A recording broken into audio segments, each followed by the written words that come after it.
This is the exhumation of the body of Urooj Khan. Why did authorities decide this was necessary? What really happened? Let's find out. Welcome back to our channel, where we dive deep into the mysteries that'll keep you on the edge of your seat. Today, we've got a head-scratcher that sounds straight out of a crime novel. The baffling case of a lottery winner who hit the jackpot only to meet an untimely and suspicious demise. The case of Arooj Khan made headlines in Chicago and nationwide. His story started like one of a fairy tale. A Chicago dry cleaner, just your regular guy, living his life, when suddenly he's holding a winning lottery ticket worth a whopping $1 million. But before he could even celebrate, tragedy strikes. He died a sudden and mysterious death just weeks after cashing in on his life-changing win. And get this, there are whispers of poison in the air. It's not just a tragic tale of a lot of luck turned sour. It's a real-life family feud for the ages.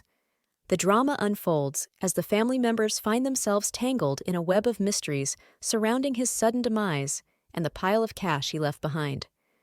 So, grab your popcorn, hit that subscribe button, and join us as we unravel the layers of this mind-boggling lottery winner's saga.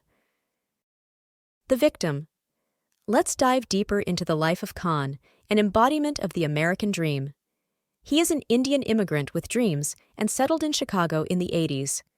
Starting at a dry cleaner, he hustled day and night, climbing the ladder of success rung by rung. Eventually, he opened his own shop, Style Dry Cleaners, on the bustling Devon Avenue in 2004. But he had a big vision, and he wanted to achieve more. With the finesse of a seasoned entrepreneur, he expanded his empire, planting new branches on Western Avenue and Edgewater. Not stopping there, he dipped his toes into the world of property investments, making him the quintessential self-made success story. His family only had good things to say about him. According to his wife, Shabana Ansari, he is a loving, generous husband and a total workaholic. Their love story takes an inspiring turn in 2010 when Khan, after the spiritual journey of a lifetime, the Muslim pilgrimage to Mecca, decides to swear off gambling. It is in 2012, a seemingly ordinary day where Khan, perhaps on a whim, decides to buy 2 scratch-off lottery tickets. Little did he know that this impulsive choice would rewrite the script of his life. As luck would have it, he hit the jackpot, pocketing a mind-boggling $1 million. Khan's tale isn't just a rags-to-riches story. It's a testament to the resilience, hard work, and unpredictable nature of life. The lottery win. Picture this scene. Khan, a hard-working guy running his dry cleaning business in Chicago, decides to gamble one day. At a local 7-Eleven, he's standing at the counter, eyeing those tempting scratch tickets. Initially hesitant, he changes his mind and decides to go for it. Fast forward a few moments, and Khan is kissing the hand of the store clerk, Asher Oshana, who just handed him a $1 million winning scratch ticket. Grateful beyond words, Khan hands over a crisp $100 bill, apologizing for not having more on him. In Illinois, winners are required to show up for a news conference to prove that the state is paying out those big prizes. So, on July 19, 2012, Khan stands tall, with an oversized check in hand, surrounded by his wife and 17-year-old daughter from a previous marriage. He opted for the lump sum. After taxes, he's looking at a sweet $424,449. At the press conference, Khan excitedly talks about investing in his dry cleaning business and mentions the possibility of donating to St. Jude Children's Research Hospital. The celebration continues at home with a traditional Indian lamb curry prepared by Khan's wife, Shabana Ansari. Around the table are Khan Ansari, his father-in-law Faridin Ansari, and his daughter Jasmine. Little did they know, this seemingly joyous occasion would soon turn dark as Khan's fortune is entangled in a web of mystery and suspicion. The mysterious death. Just hours after celebrating his newfound fortune, Arooj Khan is found screaming in his bedroom. Rushed to St. Francis Hospital in Evanston, hope turned to despair as he was pronounced dead the very next day. Get this, Khan mysteriously died within 24 hours after cashing in his lottery prize check. The Cook County Medical Examiner initially chalked it up to arteriosclerotic cardiovascular disease. Due to his age, there was no autopsy ordered for his death, which is standard procedure except in cases when there is a clear sign of foul play. According to Stephen J. Sina, the medical examiner, it's a case-by-case thing. The forensic pathologist, doing her due diligence, combed through every inch of Khan's body and found no signs of trauma. She even took a standard blood sample, checking for carbon monoxide, opiates, and alcohol. The results? All negative. So, the final verdict from the medical examiner's office: Khan died of natural causes. So, how does a guy go from winning $1 million to screaming in his bedroom and then suddenly dying of a supposedly natural cause, all within a matter of hours? Or was it a sick and sad coincidence? The investigation. Authorities treated Khan's death as nothing out of the ordinary, officially labeling it as a death due to natural causes. That was until the deceased's brother, Urooj Khan, petitioned Sina's office to take a closer look at his sibling's death.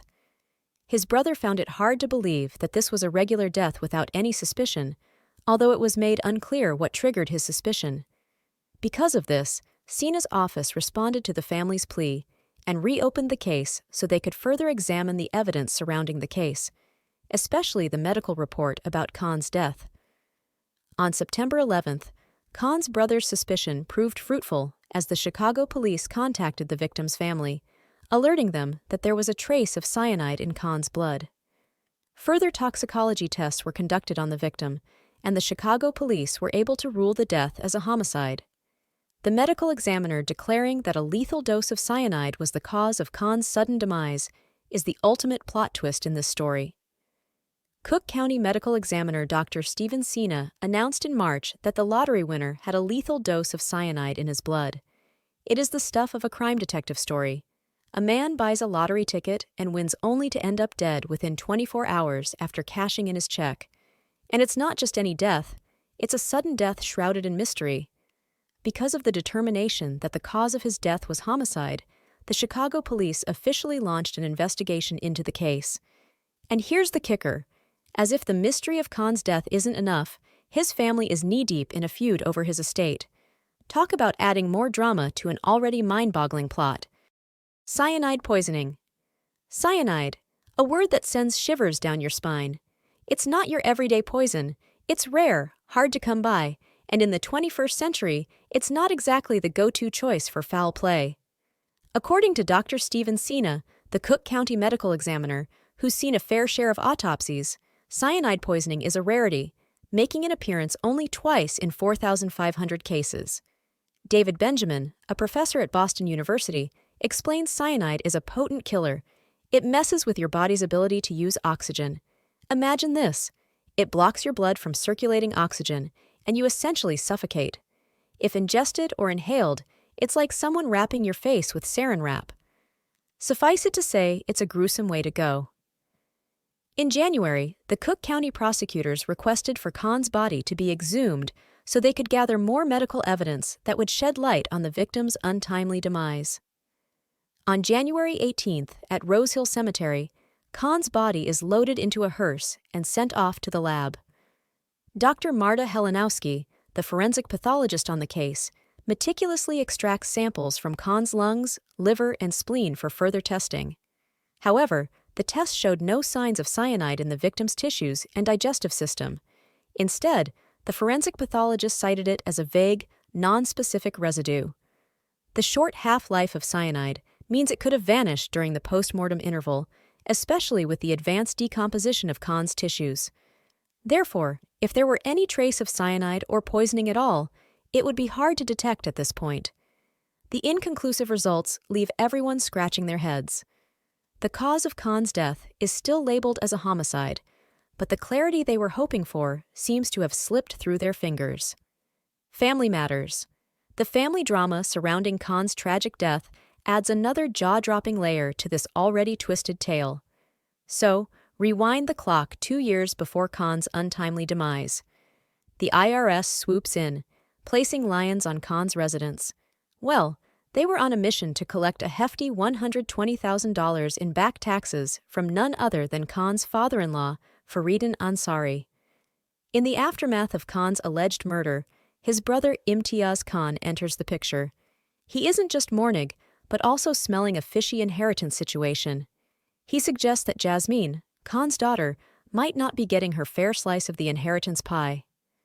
As it turns out, Khan didn't leave a will behind. Cue the probate court battle, where Imtiaz goes head-to-head with the widowed Ansari over the estate. Despite the messy feud over Khan's assets between his brother and wife and her family, no arrests have been made yet regarding the case. Thus, Khan's family continues to cry justice over what they believe is a suspicious death of their brother. What secrets lie in the shadows of Khan's estate? Will the financial storm settle, or are we in for more surprises?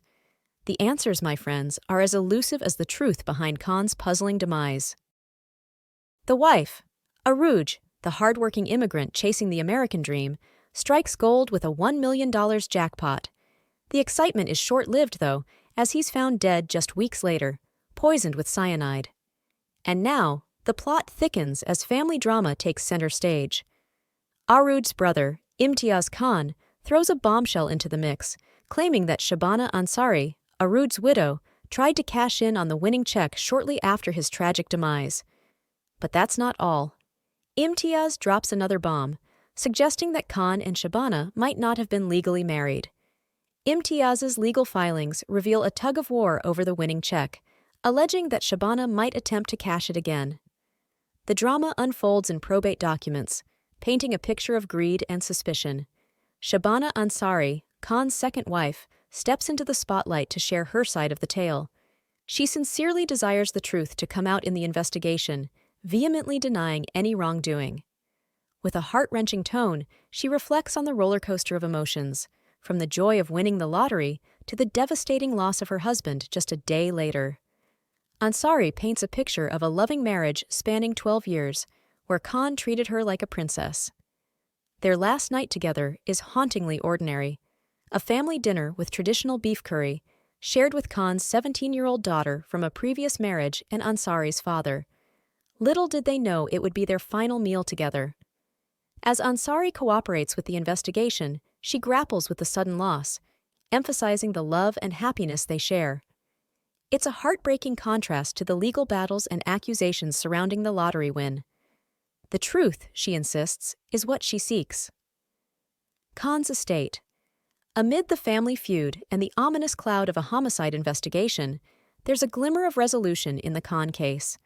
The drama unfolds in Cook County Probate Court, where the battle over Khan's estate takes center stage. The settlement is in, and here's the twist. Khan's widow walks away with 1/3 of the lottery winnings, while the remaining 2/3 are earmarked for his daughter. It's a compromise, not without its share of bitterness. Al-Harun Hussein, the widow's attorney, spills the beans, revealing that neither party is entirely satisfied, but they agree. It's time to close the chapter and move forward. Now, here's where it gets interesting. The settlement puts a lid on any wrongful death lawsuits, barring both the widow and daughter from pursuing legal action unless one of them faces charges or new evidence surfaces. It's like a legal chess move, locking the pieces in place while the question of who killed Khan hangs in the air. The widow's attorney sheds light on her stance, mentioning that while she knows the what, the cyanide, and her husband's death, the how remains a mystery. The focus now shifts to moving forward, with the widow taking the reins of her husband's business, determined to make it even more successful. It's a bittersweet conclusion to a saga that started with a $1 million lottery win and ended in tragedy. Both parties, it seems, just want to put the courtroom drama behind them and step into a new chapter of their lives. As the settlement closes the door on one aspect of this real-life mystery, the lingering question of Khan's untimely demise still hovers. Picture this: a tangled web of financial troubles, a mysterious death, and now a family feud over the assets Arooj left behind. It's like a Shakespearean tragedy unfolding in real life. As we peel back the layers of Arooj Khan's mysterious death, one thing is clear. This real-life whodunit is far from a straightforward tale of a lottery winner's luck turned sour. From the intoxicating allure of a $1 million jackpot to the chilling revelation of cyanide poisoning, the plot thickens at every turn. As we navigate the complexities of Arooj Khan's convoluted saga, the quest for justice remains elusive, leaving us haunted by the question: Who was behind the curtain orchestrating this twisted tragedy?